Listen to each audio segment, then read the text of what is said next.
And the crazy continues.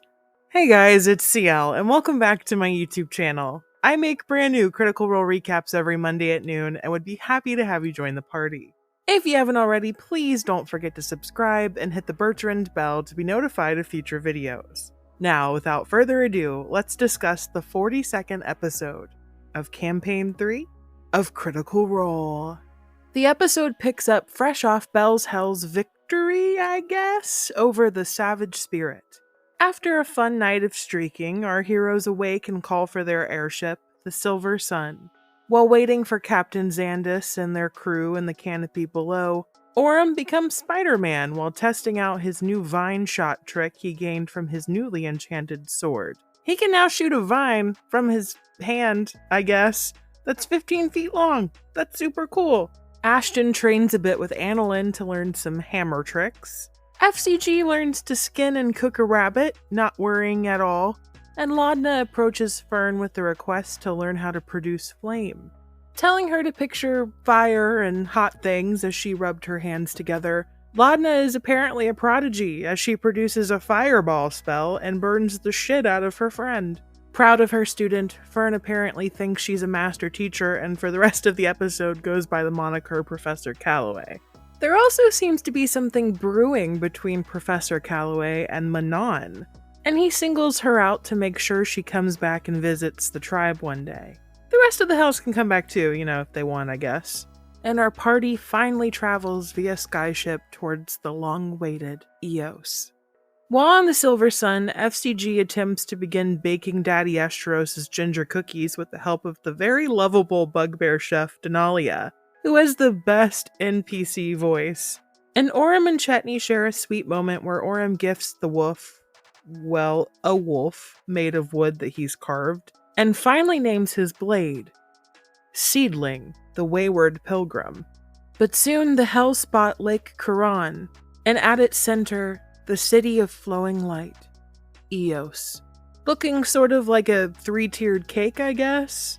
It's complete with towers, flowing waterfalls, boat elevators, and a general azure glow.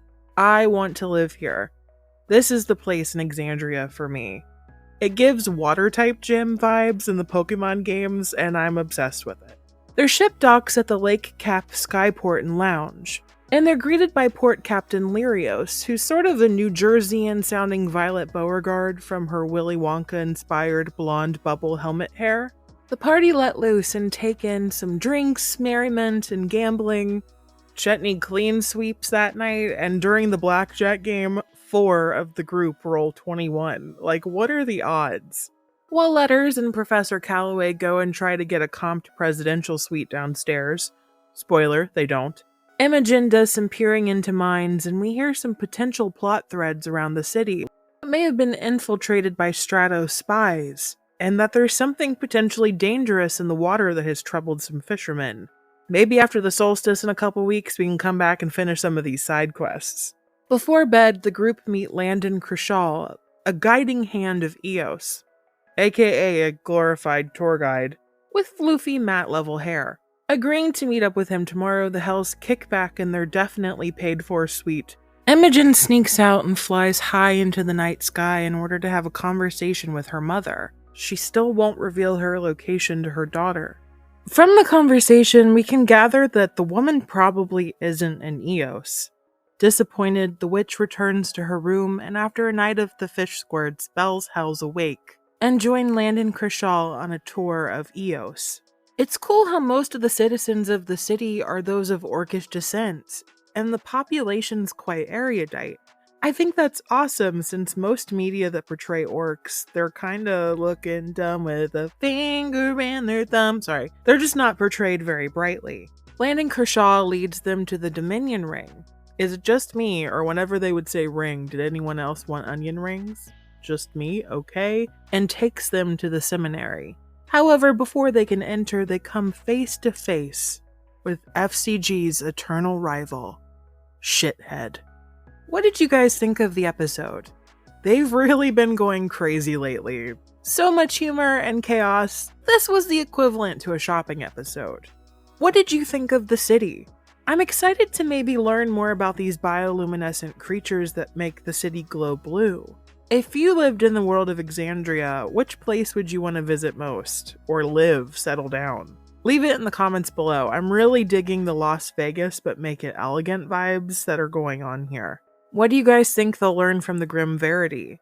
Do you think that Imogen's mom is actually here, maybe? Someone who is in the city that I want to know more about is Lord Preston Drodelon, the man who is attempting to court Fern at the dance back in Drusar. I love all these romantic options that the professor has right now. Are you Team Chet, Team Manon, or Team Drodelon?